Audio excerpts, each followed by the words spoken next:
بسم الله الرحمن الرحيم.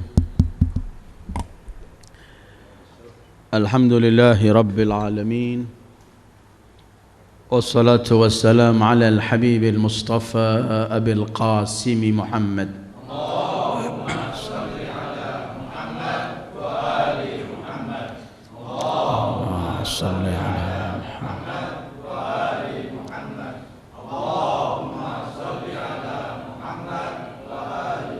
وآله الطيبين الطاهرين وأصحابه المنتجبين ومن تبعه بإحسان إلى يوم الدين. اللهم بحق محمد وآل محمد عليك صل على محمد وآل محمد، وارزقنا ووالدينا وأزواجنا وأولادنا وذرياتنا من بعدنا حب محمد وآل محمد. اللهم أحينا على ذلك وأمتنا على ذلك، واحشرنا في زمرة من أحب محمدا وآل محمد مع محمد وآله يا كريم. أعوذ بالله من الشيطان الرجيم. ولا تأكلوا أموالكم بينكم بالباطل وتدلوا بها إلى الحكام لتأكلوا فريقا من أموال الناس بالإثم وأنتم تعلمون. صدق الله العلي العظيم. أيها الإخوة، السلام عليكم ورحمة الله وبركاته. Kita mulai dengan salawat seperti biasanya. Allahumma salli ala nuril anwar wa sirril asrar wa tiryaqil aghyar wa miftahi babil yasar Sayyidina Muhammadin al-Mukhtar wa alihi al-athhar wa ashabihi al-akhyar adada ni'amillahi wa ifdalih. Malam ini kita masuk kepada ayat 188 surat Al-Baqarah. Kita ketahui bahwa ayat-ayat sebelumnya adalah membicarakan mengenai kewajiban berpuasa di bulan Ramadan, dengan hukum-hukum berkaitan semua dengan Ramadan, termasuk turunnya Al-Quran dan bagaimana kewajiban seorang musafir atau sakit ketika di bulan Ramadan. Tapi yang menarik, ayat ini sebelum masuk ke berkaitan dengan bulan suci Ramadan, tadinya pertama membicarakan masalah qisas yang urusannya untuk menjaga jiwa manusia. Kemudian turun berkaitan dengan harta, berkaitan dengan wasiat. Setelah membicarakan wasiat, baru mulai membicarakan puasa dan kewajiban puasa. Setelah membicarakan mengenai puasa, sekarang kembali membicarakan masalah harta. Supaya kita ketahui benar bahwa tujuan puasa itu adalah agar kita sampai kepada yang diinginkan oleh Allah di balik puasa itu, yaitu la'allakum tattaqun. Sebagaimana tujuan salat, haruslah salat itu mencegah kita dari fahsya dan mungkar. Dan kalau belum sampai ke sana, berarti kita belum memiliki salat yang diinginkan atau melaksanakan salat yang diinginkan oleh Allah. Begitu juga berkaitan dengan puasa, kalau belum sampai kepada tujuan yang Allah wajibkan puasa untuk itu, yaitu bertakwa dengan segala arti takwa, menjaga semua undang-undang Allah dan ketentuan Allah, maka berarti kita belum melaksanakan puasa seperti yang diinginkan oleh Allah. Dan ini yang pernah kita bicarakan dalam beberapa pertemuan yang lalu, bahwa hukum Allah ini adalah ada hukum antara kita dengan Allah, ada hukum antara kita dengan sesama kita. Hukum antara kita sesama kita ini yang paling banyak membuat masalah, sehingga banyak orang menyimpang atau bermain dengan hukum Allah itu kalau sudah berurusan harta. Karena itu kalau kita melihat dalam Al-Quran ini, ayat paling panjang dalam Al-Quran adalah ayat berkaitan mengenai hutang piutang. Karena berkaitan dengan mencari nafkah, ingin memperoleh harta. Ini apabila orang tidak kuat imannya, dia akan zigzag dan akan bermain dengan hukum Allah, sehingga dia menakwilkan atau ia menerjang terang-terangan hukum Allah karena takut. Kebanyakan orang ini kan takut berkaitan dengan harta, sehingga Allah dalam hadits qudsinya Allah pernah berfirman, hambaku berkaitan dengan rizki yang telah kujamin, apabila terlewat darimu engkau begitu takut dan merintih, sementara berkaitan dengan umurmu yang habis dan engkau tidak tahu akan kemana engkau, ke neraka atau surga, engkau tidak pernah berpikir. Karena itu membicarakan qisas, membicarakan puasa, kembali lagi berkaitan dengan harta. Karena apabila orang berpuasa dengan sebenarnya puasa yang diinginkan oleh Allah sehingga meraih yaitu at-taqwa, maka ketakwaan dia yang akan menjaga bagaimana ia berbisnis, bagaimana ia memperjalankan hartanya, dan bagaimana cara ia memperoleh harta. Ini karena itu kemudian ayatnya yang akan kita kaji malam ini adalah ayat 188 berkaitan dengan harta. Allah menyebutkan dalam ayat ini begini, biar saya akan lewat melalui perlafat atau perkalimat, baru kita akan kembali dengan penafsiran ayatnya insyaallah. Wala ta'kulu amwalakum bainakum bil batili. Jangan kalian makan harta sama kalian dengan cara yang batil.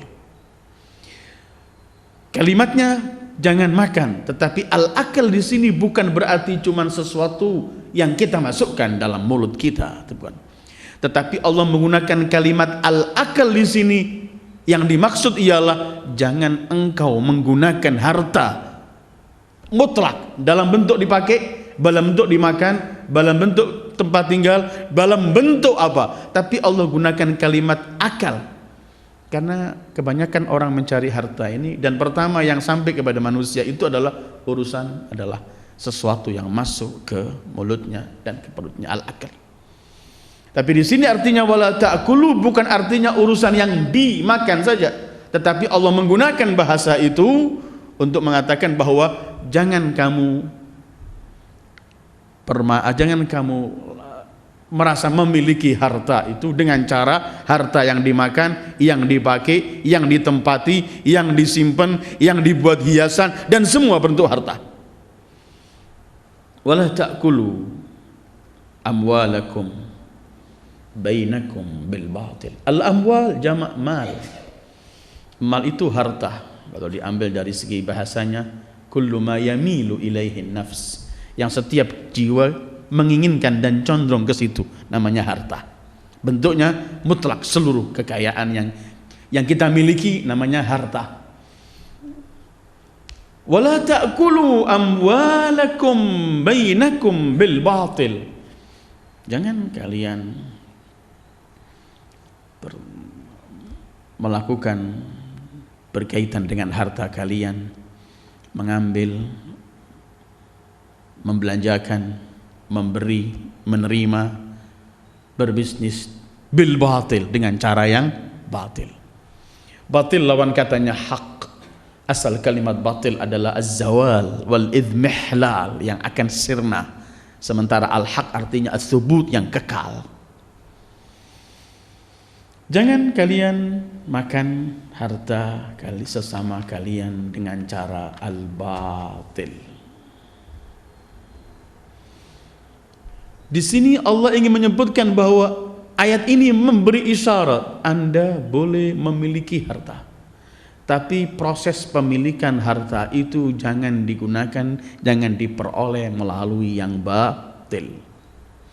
Di sini memang Allah nggak menyebutkan batil itu apa saja, nanti akan dirinci oleh ayat-ayat berikutnya. Yang penting adalah batil itu yang bukan jalur yang diizinkan oleh Allah mutlak. Dengan cara dia dengan sumpah palsu, dengan cara ia bohong, dengan cara ia menipu, dengan cara ia menyogok, dengan cara apa saja, segala sesuatu yang diperoleh dari jalur yang enggak diizinkan oleh Allah, maka itu namanya batil. La ta'kulu amwalakum bainakum bil batil. Artinya la ya'kulu ba'dukum amwala ba'din bil batil. Jangan mengambil harta kalian dengan sesama kalian dengan cara yang batil. Jangan menguasai harta orang lain untuk menjadi harta kalian dengan cara batil. Di sini Allah menggunakan kalimat amwalakum, harta kalian. Padahal khitabnya ini bukan cuman Allah membicarakan harta yang sudah ada pada kalian, tapi juga membicarakan harta yang akan Anda masukkan menjadi milik kalian. Tetapi kalimat amwalakum ini khitabnya menunjukkan begini: sebagaimana kamu harus menghormati, menjaga hartamu, maka kamu wajib menjaga harta orang lain. Menjaga harta orang lain itu harus seperti kita menjaga harta kita sendiri. Kita nggak mau harta kita akan pindah ke tangan orang lain dengan cara penipuan, dengan cara macam-macam. Maka kita juga harus menjaga harta orang lain, jangan sampai masuk ke kita dengan cara yang tidak benar. La wala ta'kulu amwalakum bainakum bil batil. Al batil mutlak. Apa saja? Walaupun kita melihat dalam beberapa ayat Al-Quran sepertinya Allah merinci sedikit. Salah satunya nanti ayat ini juga menyebutkan berkaitan dengan hukam. Cuman kita berhenti pada batil ini ketika dalam 161 surat An-Nisa, ketika Allah membicarakan mengenai mereka bangsa Yahud yang menyembah harta. Ketika Allah sebutkan wa akhdhihimur riba wa qad nuhu anhu wa aklihim amwalan nasi bil batil. Mereka mengambil riba sementara sudah dilarang. Artinya riba termasuk al batil yang paling menonjol. Wa aklihim amwalan nasi bil batil, memakan harta manusia dengan cara batil. Allah mensifati dalam ayat lain berkaitan dengan bangsa ini, akaluna bis-suht, akaluna lis-suhti, makan dari hasil yang haram. Apa suhud itu? Mutlak. Menjual dengan cara menipu, menjual dengan cara sumpah palsu, menjual dengan cara menyaksikan hal-hal palsu, menjual atau apapun, merampas, menipu. Itu semuanya ketika kita memperoleh harta yang batil. Atau memakan harta anak yatim.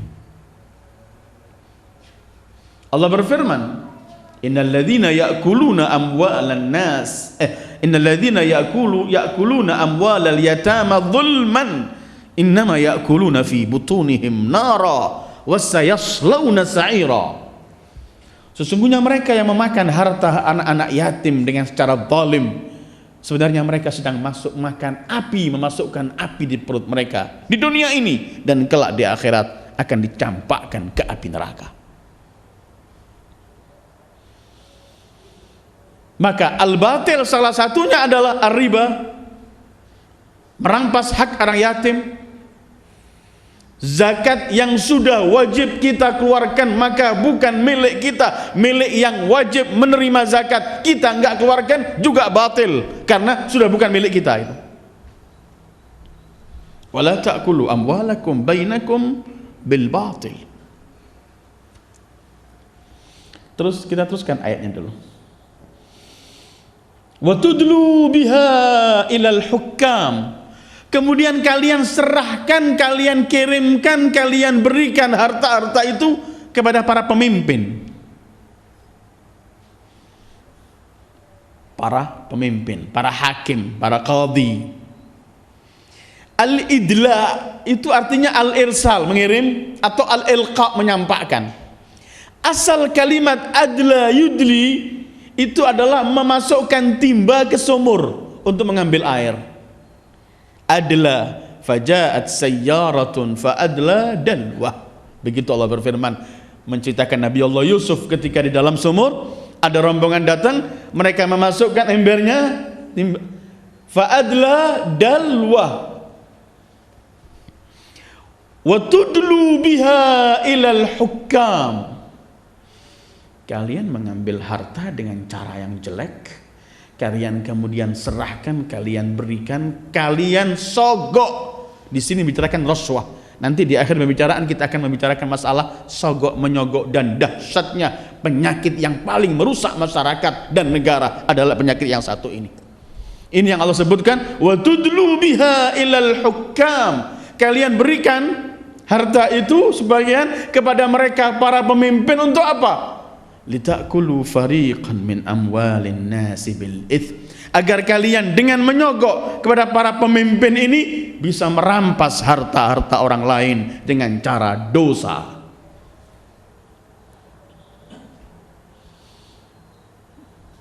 Wa tudlu biha ilal hukam, memberikannya kepada para pemimpin. Untuk apa? Litakulu fariqan min amwalin nasi bil its, agar dengan menyogok para pemimpin tadi kalian bisa ta'kulu fariqan min amwalin nas, sebagian dari harta-harta orang, bil ismi, dengan cara dosa. Sering orang yang semestinya enggak mendapatkan harta itu, enggak mendapatkan harga semurah itu, enggak mendapatkan hak itu, tapi karena ia memberi rasuah. Rasuah itu artinya menyogok, suap. Karena menyuap, maka para pemimpin itu yang akan memberikan kepada yang memberi uang itu untuk memperoleh hak yang semestinya bukan haknya.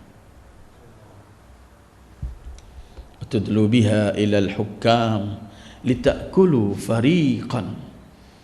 Akibatnya si hakim itu akan mengambilkan untuk dia harta karena ia telah memperoleh suap tadi. Terus Allah akhiri begini, wa antum ta'lamun, sementara kalian tahu kalau ini perbuatan dosa, kalian tahu kalau ini perbuatan jelek, kalian tahu kalau ini perbuatan keji. Orang melakukan perbuatan jelek tapi dia nggak tahu kalau ini jelek, mungkin masih bisa dimaafkan. Tetapi orang melakukan perbuatan yang dia tahu bahwa perbuatan ini haram, perbuatan ini keji, perbuatan ini jelek, masih dilakukan, maka ini puncak kebiadaban dan kurang ajar dengan hukum Allah. Wa antum, kalimat wa antum ta'lamun disebut dalam segi bahasanya taubih. Allah ingin mengecam, kamu kan tahu. Artinya kamu sudah tahu kalau ini salah, tapi kamu lakukan. Ketika ia menyuap hakim, dia tahu untuk memperoleh ini bukan hak saya, dia tahu. Tapi ketika hakim menentukan, dia berkata kan telah diizinkan oleh hakim tersebut. Dia tahu kalau ini perbuatan salah. Karena itu kata Allah, wa antum ta'lamun. Alangkah kejinya orang melakukan sesuatu perbuatan yang ia tahu bahwa perbuatan itu salah. Ayul ikhwah, harta itu yang sering mewarnai para pemimpin. Jangan dianggap pemimpin itu bejat cuman karena pemimpinnya, tapi di sana ada konglomerat-konglomerat yang merusak kepala para pemimpin sehingga menjadi rusak. Dalam surat Al-Ankabut, ketika Allah membicarakan kepada kita mengenai 3 kekuasaan yang merusak umat Islam, umat manusia semuanya. Kekuasaan, harta, dan media.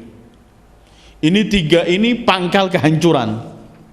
Ketika Allah membicarakan dalam surat Al-Ankabut mengenai 3 faktor yang menjadikan bejat dan rusaknya, entah itu masyarakat, entah itu negara atau apapun, yaitu kekuatan harta, kekuatan jabatan yang tinggi, kepemimpinan, dan media. Ini 3 hal ini yang ketika Allah membicarakan 3 hal ini, kadang-kadang Allah mendahulukan bukan pemimpinnya, tapi yang punya uang dulu.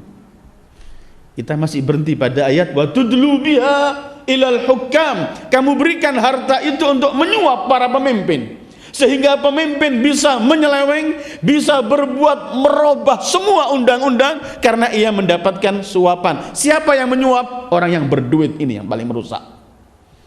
Jangan heran kalau 39 maaf, Allah mendahulukan Qarun sebelum Fir'aun. A'udzubillahi minasyaitonir rajim. Wa Qaruna wa Fir'auna wa Hamana wa laqad ja'ahum Musa bil bayyinat fastakbaru fil ard wa ma kanu sabiqin. Ini 3 pilar yang paling menghancurkan ini. Qarun simbol harta, Fir'aun simbol pemimpin, Haman simbol yang akan menyebarkan semua yang diinginkan oleh Fir'aun, artinya media masanya. Tetapi ayat-ayat ini mungkin Allah mendahulukan Fir'aun, tapi ayat ini Allah dahulukan Qarun. Qarun itu adalah tokoh konglomerat yang Allah pernah sebutkan dan pernah kita kaji dalam satu CD khusus 5 nasihat untuk konglomerat dalam Al-Quran. Qarun wa Qaruna, baru Fir'aun. Sudah Fir'aun ini kan manusia yang paling biadab, pemimpin yang paling bejat, yang sehingga mengaku ana rabbukumul a'la, tapi Allah masih mendahulukan Qarun di atas Fir'aun karena dahsyat dan bahayanya harta ini. Dan ini kita saksikan di dunia mana sampai hari ini. Karena itu Zionis, Yahudi di dunia ini menguasai harta. Dengan itu habis menguasai harta, dunia semua dikuasai hartanya, media massa dikuasai, baru dia yang mengatur para pemimpin dunia ini. Mau atau tidak mereka yang ngatur. Karena itu kalau kita membaca Al-Quran dengan ayat-ayatnya, kita menemukan bahwa itu merupakan Allah, sepertinya Allah telah menjelaskan dalam Al-Quran bahwa kemakmuran dunia ini juga bisa diwarnai oleh harta. Karena itu Allah selalu menitipkan harta ini dengan cara-cara yang baik. Allah silahkan orang memiliki harta, Allah cuman ngurus 2 saja, lainnya tidak. Pertama, cara memperoleh harta itu yang diinginkan oleh Allah dengan jalur halal yang diinginkan, sehingga untuk itu beratus atau mungkin beribu ahadits Rasulullah bagaimana Allah mengutamakan orang yang bekerja untuk mencari harta yang halal, seakan-akan dia ibadah. Pernah kita bahas al-ibadatu sab'una juz'an wa afdaluha talabul halal. Begitu sabda Sayyidul Wujud Muhammad sallallahu alaihi wa alihi. Ibadah ada 70 bagian, yang paling mulia adalah mencari halal. Bahkan Rasulullah menyebutkan al-kasib biyadih, orang yang bekerja dengan tangannya, habibullah, disebut kekasih Allah. Dia digandengkan oleh Allah dalam Al-Quran, sebagian pergi jihad di jalan Allah, sebagian usaha mencari rezeki, bergandengan sama mujahidin. Cari dengan cara halal, miliki harta. Kedua, cara menjaga harta tersebut sehingga tidak kita belanjakan bukan pada yang tidak diinginkan oleh Allah. Jangan mubadzir, jangan melakukan hal-hal yang gak diinginkan oleh Allah. Cuman 2 itu. Dengan 2 ini dijaga, dunia akan makmur. Karena itu kita melihat beberapa ayat Al-Quran, Allah melarang kita memberikan harta kita kepada orang yang gak mampu menerima atau belum mampu mengelola harta itu. Anak kecil, orang yang belum balik, orang yang tidak mampu memiliki pemikiran yang jelas. Allah berfirman, A'udzubillahi minasyaitonir rajim, An-Nisa ayat 5. A'udzubillahi minasyaitonir rajim, wa la tu'tus sufaha'a amwalakum allati ja'alallahu lakum qiyama. Jangan kamu berikan kepada sufaha, orang-orang yang masih dungu, harta kalian yang Allah telah titipkan harta ini untuk kalian untuk membangkitkan sesuatu qiyaman dengan harta ini. Atau kita menemukan firman Allah, kulu washrabu wala tusrifu. Artinya kemakmuran dunia ini harus dengan harta juga. Karena itu kemudian harta harus dijaga dalam relnya, ketentuannya. Itulah Rasulullah pernah bersabda, ni'mal malus salih birrajulis salih, atau kama qala sallallahu alaihi wa alihi. Sebaik-baik harta adalah di tangan orang yang saleh. Kalau enggak, dia cukup mewarnai dunia. Dia cukup berbahaya. Bahkan aneh. Ada satu ayat lagi dalam surat An-Nisa yang hampir sama dengan ayat yang sedang kita baca hari ini. Cuman ini lebih lengkap, artinya lebih menjelaskan mengenai hakikat yang sedang kita pelajari malam ini. Kalau malam ini 188 Al-Baqarah Allah menyebutkan wala ta'kulu amwalakum bainakum bil batil wa tudlu biha ilal hukam litakulu fariqan ila akhir ayat. Kalau dalam surat Nisa 29 Allah menyebutkan langsung khitabnya untuk kaum mukminin. A'udzubillahi minasyaitonir rajim. Ya ayyuhalladzina amanu la ta'kulu amwalakum bainakum bil batili illa an takuna tijaratan an taradin minkum wa la taqtulu anfusakum innallaha kana bikum rahima. Wahai orang-orang yang beriman, jangan kalian makan harta sesama kalian dengan cara yang batil, yang gak diizinkan oleh Allah. Yang diizinkan oleh Allah cuman melalui bisnis dan perdagangan antaradin, yang saling rela antara pembeli dengan penjual. Taradin tetap dengan hukum-hukum yang diizinkan oleh dalam hukum fikih, mana perdagangan yang halal dan mana yang haram. Selain antijarah, selain pemberian hibah, selain hal-hal yang dilarang oleh Allah, jangan wahai orang-orang yang beriman. Yang aneh, Allahu Akbar, setelah menyebutkan jangan makan sesama dari harta sesama kalian dengan cara batil, yang diizinkan cuman apabila dengan perniagaan, perdagangan yang saling rela, langsung apa ayatnya? Wala taqtulu anfusakum. Jangan bunuh diri kalian. Taqtulu anfusakum artinya ayat ini melarang kita untuk bunuh diri. Pertanyaannya, apa hubungan memperoleh harta dengan jalur yang gak diizinkan oleh Allah dengan bunuh diri? Hubungannya erat. Karena setiap masyarakat ekonominya genah, dipimpin dengan pemimpin yang genah, keadilan merata, maka masyarakat itu akan aman, pasti akan aman, tidak akan terjadi hal-hal yang jelek. Tetapi ketika pemimpin atau ketika ekonomi tidak baik, yang terjadi dalam perekonomian adalah saling caplok-mencaplok dengan cara yang batil, yang terjadi adalah banyak manusia pesimis, banyak manusia stres, dan terjadi banyak bunuh diri di mana-mana seperti yang kita saksikan di dunia kita saat ini. Revolusi demi revolusi ini yang bangkitkan adalah perut dan lapar. Sehingga orang menyebutkan begini, Tsauratul Jia', revolusi lapar, dan orang yang lapar itu lebih bahaya dari semua revolusi yang lain. Karena panggilan perut, orang mengatakan. Karena itu Allah menggandengkan ayat ini, wa subhanallah. Abis la ta'wala ya ayyuhalladzina amanu la ta'kulu amwalakum bainakum bil batil illa an takuna tijaratan an taradhim minkum wa la taqtulu anfusakum. Jangan bunuh diri. Berapa banyak kita mendengarkan orang mengakhiri hidupnya karena enggak mampu untuk melawan kemiskinan yang sedang ia hadapi.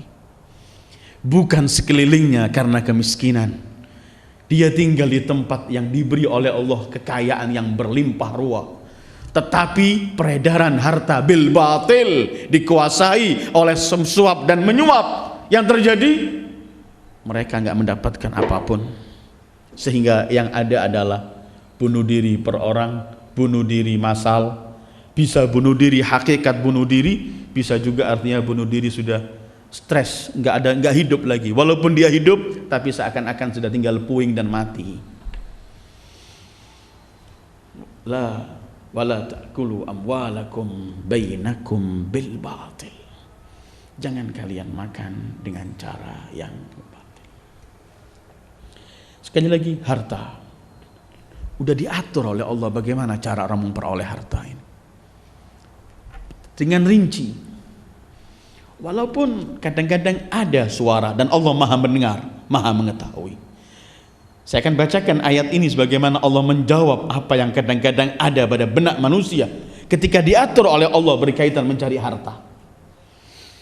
Sering saya ungkap mungkin dalam beberapa kesempatan yang lalu bahwa kadang-kadang orang tanpa sadar sering berkata, mencari yang haram itu sulit, apalagi yang halal. Ini ungkapan yang paling berbahaya. Ini ungkapan manusia yang paling biadab di hadapan Allah, pemberi dan pemberi selalu rizki dan nikmat kepadanya. Ungkapan ini dianggap biasa, ringan, bergurau. Tapi ungkapan semacam ini yang tergolong dalam firman Allah, tahsabunahu hayyinan wa huwa 'indallahi 'azim. Kamu anggap ringan, biasa, tapi di sisi Allah sangat besar. Karena orang yang berkata cari haram sulit ya Allah, apalagi cari halal, dia ingin berkata kalau saya ikut engkau ya Allah, ikut syariatmu, ikut nabimu, saya dan keluargaku kelaparan. Walaupun lisan bahasanya enggak keluar, tapi itu dari yang tersirat dari ungkapan mencari yang haram sulit, apalagi yang halal. Wa naudzubillah. Tidak ada orang yang paling tidak ada zat yang paling mencintai kita melainkan pencipta kita Allah. Tidak ada yang menjamin rezeki kita melainkan Allah pencipta kita. Dalam surat At-Taubah saya ingin baca mungkin sebagai jawaban dari ungkapan-ungkapan yang biadab yang sering diungkapkan berkaitan takut kalau mengikuti real Allah nggak makan. Dan kadang orang itu begitu. Udah keburu sangka sama Allah, su'udun. Kalau saya jujur nggak dapat uang. Kalau saya tetap mengikuti ketentuan Allah ini, wah terlalu repot. Sekarang zamannya berubah. Kita seakan-akan ingin berkata pada Allah, Allah nggak tahu apa yang akan kita alami di zaman ini. Terus kita minteri Allah. Bukankah Allah berfirman, Qul atu'allimuna Allah bidinikum wallahu ya'lamu ma fis samawati wa ma fil ard wallahu bikulli syai'in alim. Apakah kalian akan mengajari Allah mengenai agama Allah? Dalam surat At-Taubah atau Bara'ah berkaitan ketika Allah mengharamkan orang musyrik masuk Masjidil Haram dan haram sekeliling Mekah semuanya. Padahal orang musyrikin ini ada juga musim hajinya. Kalau mereka musim haji, orang-orang Mekah pada jualan semuanya dan laris jualan mereka. Ini kalau sudah dilarang orang musyrik masuk, berarti mengurangi hasil yang biasanya buka toko-toko untuk menerima para musyrikin yang datang pergi ke Mekah. Tapi Allah kan Maha tahu itu. Dengarkan Allah berfirman, A'udzubillahi minasyaitonir rajim. Ya ayyuhalladzina amanu innamal musyrikuuna najasun fala yaqrabu al-masjidal harama ba'da 'amihim hadza wa in khiftum 'ailatan fasawfa yughnikumullahu min fadli in syaa'a innallaha 'alimun hakim. Wahai orang-orang yang beriman, sesungguhnya kaum musyrikin itu najis, maka mereka dilarang mendekati Masjidil Haram setelah tahun ini. Apa terusannya ayatnya? Kalau kalian takut miskin, Allah akan memberikan kekayaan kepada kalian, karena Allah Maha mengetahui dan Maha bijaksana. Artinya kalau ada kemudian bertanya, wah ya Allah, kalau orang-orang musyrik sekarang nggak boleh masuk ke kota Makkah dan Masjidil Haram, berarti perniagaan kita akan bangkrut. Allah kan maha mengetahui ini. Karena itu Allah menyebutkan in khiftum ailatan, takut kemiskinan, yughnikum Allah akan memberikan kekayaan. Terus Allah akhiri innallaha alimun hakim. Allah maha mengetahui, jangan diajari, maha bijaksana, dan Allah yang paling rahmat dan paling kasihan dengan kita, gak bakal pernah memutus rezeki kita. Kalau menutup jalan yang haram bukan berarti Allah nggak akan memberikan yang haram. Coba sekali-kali praktekkan dalam kehidupan kita. Ketika kita dihadapkan untuk menghadapi dua pilihan, ini rizki, ini harta akan meluncur begitu banyak, tapi dengan cara haram. Kemudian kalau kita tinggalkan, coba pasti Allah akan memberi yang terbaik. Innallaha alimun hakim.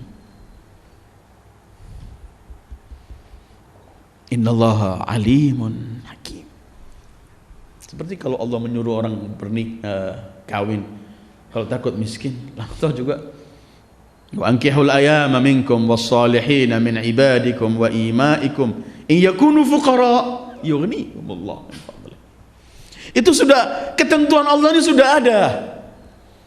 Cuman kita yang paling takut urusan ini. Padahal kalau kita nggak buruk sangka pada Allah, pasti akan kita menemukan firman Allah yang berfirman, ana inda dhanni abdi bi, aku selalu ada pada posisi sangkaan hambaku kepadaku. Kalau ia bersangka baik, akan ia memperoleh kebaikan. Kembali kepada wala ta'kulu amwalakum bainakum bil batil. Menurut hadis-hadis yang ada di tengah-tengah kaum muslimin, memakan harta hasil dari haram ini sangat mempengaruhi kehidupan kita per orang, kehidupan kita secara rumah tangga, kehidupan kita di masa depan. Karena itu manusia yang paling zalim itu adalah kepala rumah tangga yang memberikan hasil haram kepada istri dan anaknya, itu paling zalim. Karena haram ini akan mempengaruhi kehidupan dia sekarang dan masa depan. Wa na'udzubillah. Karena itu kemudian Rasulullah pernah bersabda, kullu lahmin nabata min haram fannaru aula bih. Setiap daging yang tumbuh dari haram, maka tempatnya api neraka. Allah enggak menerima ibadah kita yang wajib maupun yang sunnah, hampa semuanya. Masalah haram. Karena ini termasuk bil batil, dengan cara. Jangan kita bangga bisa menipu orang karena dia baru bermain bisnis masih lugu, kemudian kita permainkan, kita hasil, kita bangga. Sebenarnya itu adalah kita sedang masukkan api di perut kita, dan kalau kita berumah tangga, masukkan juga api itu di keluarga kita. Wa na'udzubillah. Ada hadis yang artinya begini, siapa yang memperoleh harta dari haram, dia akan mengeluarkan harta itu untuk hanya menghadapi musibah yang akan ia hadapi. Arti hadis macam itu. Contoh, dia memperoleh, merampas dengan cara menyuap, dengan cara bermacam-macam 1 miliar, dia akan memperoleh cobaan dari Allah yang harus ia mengeluarkan 1 miliar ini bahkan lebih untuk membayar tadi itu. Dan kita dalam kehidupan kita ini sering menyaksikan hal-hal semacam itu. Ada lagi sering orang Arab berkata, yang kenyang dari haram dia akan lapar dengan yang halal. Yang kenyang dari haram dia akan lapar dengan yang halal. Yang kenyang dari haram akan lapar dengan yang halal. Bagaimana lapar dengan halal? Dia mengambil sana dengan cara batil, nipu, nyuap, segala macam cara haram dimakan, dia berhasil mengumpulkan. Allah bisa saja mengirimkan kepada dia bermacam-macam makanan, hartanya berlimpah. Untuk makan yang halal pun gak bisa dia makan, karena sudah dilarang, segala macam penyakit ada badannya. Maka dia kenyang dari harta haram tadi, tapi dia akhirnya harus lapar walau dengan yang halal. Udah gak bisa lagi dia menikmati semua itu. Wa na'udzubillah. Kita kembali kepada berkaitan dengan rasuah, sogok menyogok, suap menyuap. Ini bencana yang paling dahsyat menimpa masyarakat. dan negara. Karena suap itu adalah faktor pertama yang akan menggagalkan hukum dan undang-undang berjalan satu tempat. Kacau semuanya, dosa semuanya. Faktornya menyuap. Dan akan menjadikan orang undang-undang ini cuma dikuasai oleh orang-orang yang berharta. Sementara undang-undang ini diadakan untuk membela orang-orang yang lemah, malah orang-orang lemah akan tambah hancur karena yang mengendalikan undang-undang dan hukum adalah cuma hartanya orang kaya. Maka tidak ada lagi hukum apabila sudah merajalela. Karena itu Imam Ja'far pernah mengomentari begini, kalau sogok berkaitan, menyuap berkaitan hukum itu adalah al-kufru billah, itu kekufuran kepada Allah puncaknya sudah, karena akan menghancurkan semua hukum.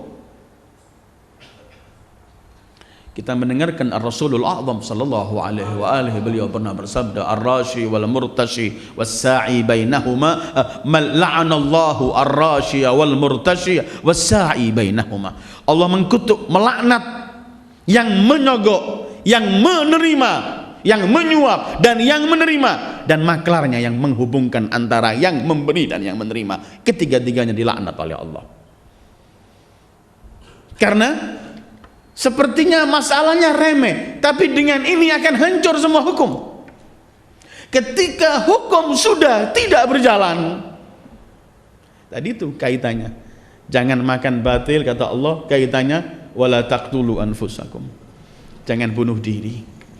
Sekarang orang banyak dibunuh oleh undang-undang sebelum dia bunuh diri, karena yang mempermainkan undang-undang adalah mereka orang-orang yang berduit.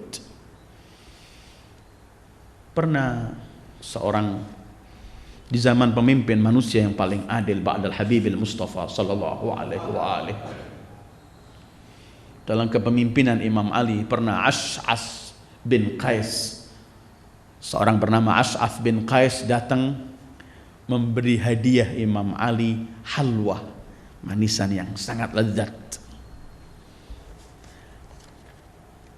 Dia ucapkan bahwa ini hadiah untuk Amirul Mukminin, sementara dia punya urusan peristiwa kepada Imam Ali, ada kasus dia dengan Imam Ali berkaitan dia dengan seseorang. Ketika ia memberikan dengan nama hadiah, ini kan paling populer sekarang, ini bukan menyogok, ini cuma hadiah, itu begitu. Pernah Rasulullah, salah satu utusan beliau yang disuruh mengumpul zakat segala macam ini, pernah menerima hadiah. Rasulullah ketika ia datang, Rasul bertanya, kenapa kamu ambil hak yang bukan hakmu ini? Kata dia, ini cuman hadiah ya Rasulullah. Kata Rasulullah, kenapa orang sering mengatakan berkaitan dengan ini, mengatakan hadiah? Coba ia tidak kita tugasi ke sana, kemudian duduk saja di rumahnya, gak terlibat urusan kerja itu, apakah ada orang yang mengantarkan hadiah ke rumah dia? Artinya dia memperoleh hadiah itu karena dia menjabat jabatan itu. Kalau enggak, kalau dia tidak menjabat, siapa yang akan mengantarkan hadiah ke rumahnya? Ash'ath bin Qais pernah datang ke Imam Ali memberikan halwa. Kemudian beliau berkata, ini hadiah ya Imam. Spontan Imam Ali menyebutkan, habalatkal hubul a'an dinillah ataitani litakhda'ni, celaka engkau. Apakah berkaitan dengan agama Allah engkau akan memberikan padaku sesuatu untuk menipu aku? Demi Allah, kalau seluruh dunia ini, 7 benua di dunia ini, dengan semua isinya yang ada dalam kekayaannya, diberikan kepadaku untuk aku mendalimi semut saja, tidak pernah aku lakukan. Ali bin Abi Thalib. Karena kalau sudah keluar yang namanya suap ini, yang terjadi adalah hukum habis. Udah nggak ada hukum lagi.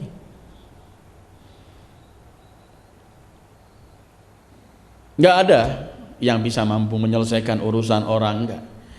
Kalau satu negara sudah suap menyuap menjadi kebiasaan, maka negara itu semua penduduknya yatim tanpa ada pelindung.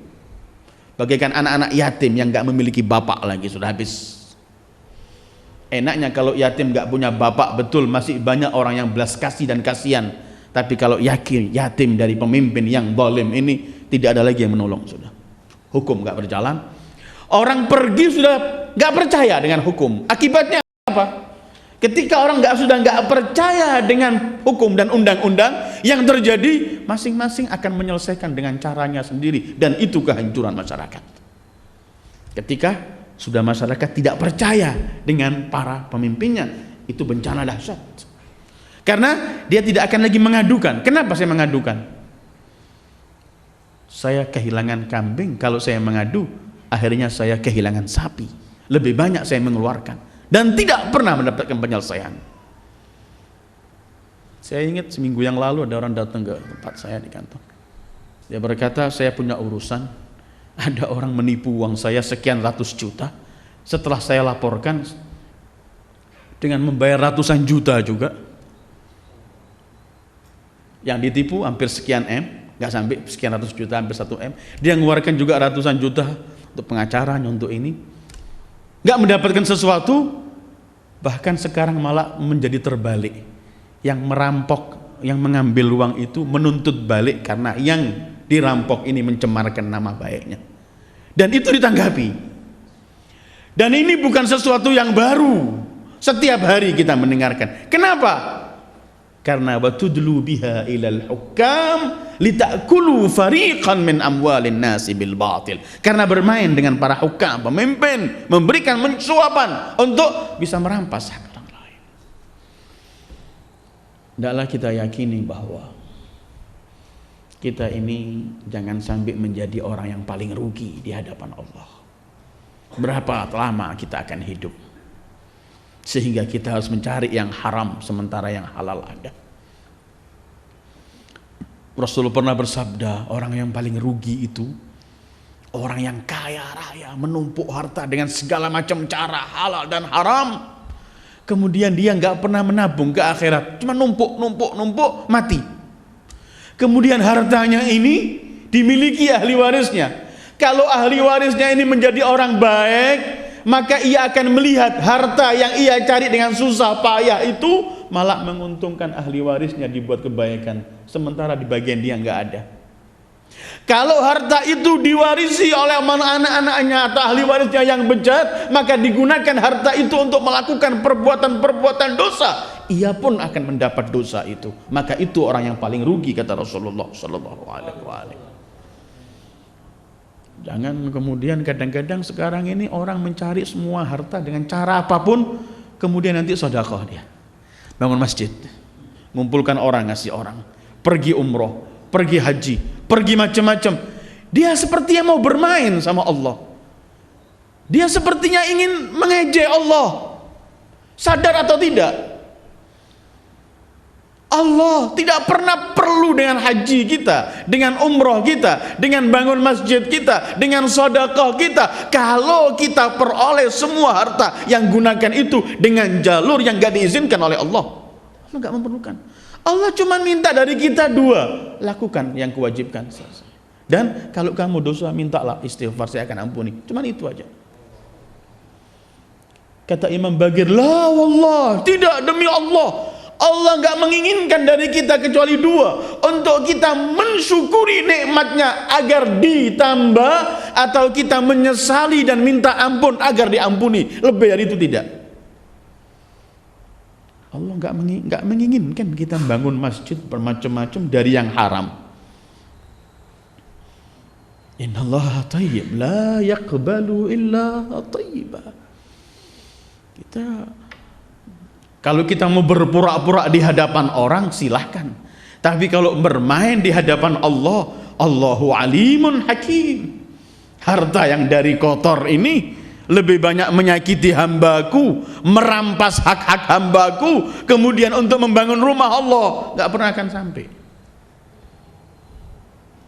Masalah harta haram ini yang menjadikan sholat kita gak pernah khusyuk. Ini menjadikan rumah tangga kita kadang-kadang kelahi sampai berantakan tanpa ada sebab yang jelas.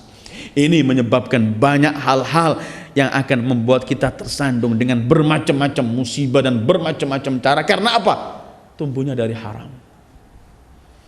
Sementara Allah itu kan suci, yang maha suci, tidak menerima kecuali yang suci. Yang kotor gak akan sampai kepada yang suci. Sekali lagi, bahwa harta adalah perlu kita cari. Sampai kadang-kadang kita membaca riwayat, ada riwayat dari Imam Ja'far Shadiq yang ingin saya sampaikan. Ada orang bertanya dengan Imam Ja'far Shadiq, "Ya Imam, ada seseorang dari kita memiliki harta secukupnya, uang yang dia bisa untuk membelanjakan kepada keluarganya. Tapi di waktu yang sama dia masih punya hutang. Apakah dia tetap belanjakan uang ini untuk keluarganya, nanti kalau kapan-kapan datang baru bayar utang? Ataukah dia harus mencari utang lagi? Ataukah dia harus menerima sedekah?" Kata Imam, sebentar. Harta yang dia miliki, kalau dia punya hutang, serahkan kepada utang, selesaikan utangnya terlebih dahulu. Dan setiap orang mengambil harta orang dengan cara utang dan semua yang diizinkan oleh Allah, sementara dia sudah tidak memiliki untuk yang dibayarkan, maka itu termasuk orang yang makan harta Allah dengan batil. Kemudian Imam Ja'far membaca ini. Kita kan sering meremehkan uangnya orang. Gampang kita tunda. Kata Imam, ini termasuk ya'kul amwalan nasi bil batil. Orang sudah berbuat baik memberikan utang itu, sementara kita sudah mampu untuk membayar, kita masih ulur. Bahkan Rasulullah pernah menyebutkan, orang yang utang dengan niat ketika ia utang tidak bakal bayar, maka dia pencuri. Silakan utang tapi tidak bakal bayar saya.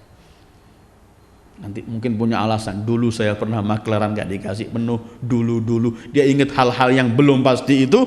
Maka kata Rasulullah, siapa yang niat ketika utang niat gak mau bayar, maka dia pencuri, sama dengan pencuri. Ayyuhal ikhwah, ayat ini turun berkaitan masih membicarakan masalah Ramadan.